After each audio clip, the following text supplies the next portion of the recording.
To be real with you, that is a race that I originally had no plans on paying attention to. But then I found out that Bayanda Walaza was going to be on the starting line. To fill you in, Bayanda Walaza won the World Junior Championship in the 100 and the 200 meter dash. And he did that in a world where Gout Gout is now the new hottest thing in sprinting. So obviously the comparisons are going to show up. And this was supposed to be his first, official professional race away from South Africa. By the way, you do have to realize that as a junior athlete, he competed at the Olympic Games in the 4x1 and came away with a medal. All that being said, I watched the race, and to be real, that race was supposed to be, in my opinion, really a battle between two, I don't even know if you call them phenoms anymore, because Walaza is definitely a phenom, but Louis Hinchliffe of Great Britain was supposed to be there. He was the NCAA champion in the 100 meter dash back in 2024 and almost made the Olympic final in the 100, but he pulled up and was unable to start. So when you look at the starting list for who was left, don't get me wrong, they were talented men. Most of them, the success we've really seen from them came indoors in the 60, and even then, most people don't really pay attention to indoors like that. Just saying. But Bayanda Walaza did have a real field, a professional field to compete against. I actually looked away from the screen because when the gun went off, I looked up and I was like, oh snap. Because Walaza was ahead, and he was ahead from the jump. It was never close between him and that field. But when he got to the line, he ran 9.94 seconds. It wasn't just wind legal, it was into a slight minus headwind. Nobody else in that field broke 10.20 seconds. You can't make this stuff up. Bayanda Walaza just announced himself no longer as just a sprint phenom, because he did this in a professional race. He is now legitimate, because very few men in the world right now have gone that fast wind legal. Again, when you now have to put this in perspective, because I can already see kind of where this is tracking. The conversation around Bayanda Walaza, as I understand it, is a little bit interesting because depending on who you are, you see different things. Gout Gout, a lot of the conversation around him, you can't say Walaza without saying Gout Gout, comes from Gout Gout's age. He just turned 17 years old, not but a few months ago. So when he beat him at the World Juniors, people knew Gout Gout was a talent. They just didn't realize that he was going to, blow up specifically in the 200 and put down 20.0, 19.9, I believe 19.8 wind assisted. We didn't see that coming yet, but then it happened. But when they faced off, you can say what you want. They faced off. Walaza was in front. He won the race, and it wasn't all that close. It doesn't mean that Gout Gout didn't have a chance. But if you're new here, I want to say thank you for even making it this far into the video. And I'm Coach Rob, and if you really want to know what's going on with the fastest athletes in the world, then you are in the right place. And if anything that I say actually connects with you, it is always greatly appreciated if you would please like and subscribe. But if I don't, just let me know in the comment section, because I try to read them all.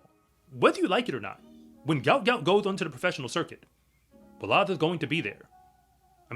Unless something changes, he's not only going to be there, he's going to be there for the entire duration of his career. And now, they're both running on the pro circuit, just starting out.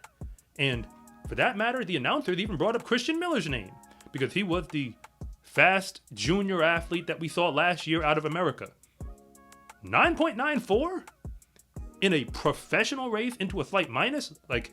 That is the exact same, if not, higher quality than anything we've seen from Christian Miller. You can say what you want about Walaza's form. I've seen conversations online about it, and yes, the coach and me might have something to say, but the clock is still the clock. So you could say it's premature, but you do have to actually ask the question. Forget about his age.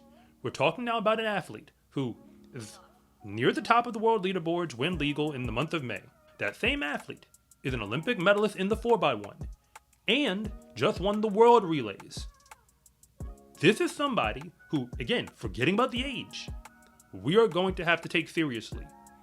I don't think anybody's really expecting Bayanda Walaza to get a medal at the Worlds this year. But the idea that he's going to be there, and that he's likely going to be there at least in the semifinals. And the only way you keep him out of that final is you're probably going to have to run 9.8 something, which is a very short list of men in the world who can actually do it on command. That is the new class, like the new territory that Bayanda Walaza is actually in. And hey, I've had the discussion, and we can even forward it, going beyond that. When you go back to the whole phenom thing, people really want to see where it's all tracking. I struggle when it comes to forecasting out just how fast a young athlete can go in the future. But I do get the sense when you look at Walaza that there's a whole lot more speed untapped. It's one thing to be the favorite to win a professional race, especially when you have a personal best of 9.99 seconds in the 100-meter dash. Walaza did that earlier this year. But it's another thing to not just be the favorite, but go out there and demolish it. When I looked at the results, the first thing I wanted to understand was what are the win factors. And then when I saw there was a slight minus headwind, and then I see that the men behind him are running 10.20, 10.2 something, it actually makes sense when you see the quality of that field that that's about what they would run. These are the same men who, if you gave them a plus 1.5 or close to a plus 2.0, they'd likely run right around 10 flat. It just is what it is. Walaza said, forget about the wind and the situation. I mean, travel, all of that. Forget about it. The gun goes off and he just leaves the field. That is going to be an issue going forward. Because if he can continue to start like that and put pressure on other athletes, I mean, yes, there's a few athletes who can run him down, including Akani Simbini, who is, from South Africa just like him. But again, the list is very short.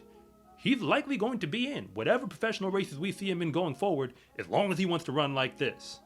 And Walaza's going to be in a lot of professional races. With Gout Gout, for that matter, soon to be the men who have medals on the world stage, Noah Lyles, Fred Curley, whoever else.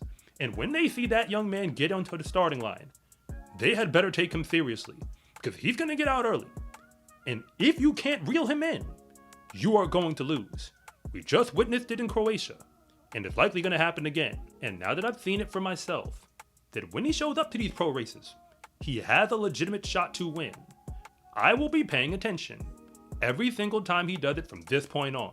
In the sport of track and field, race day is honestly the easy part, because all of the real work gets put in when nobody is watching. When you wear every day is training day gear, you can let the whole world know that your success in competition is not an accident. Order yours at scarecruiting.com/shop or use the link in the description below, and it always comes with free shipping.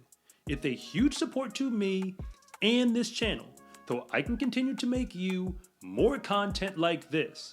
And remember, it is always greatly appreciated if you would please like and subscribe.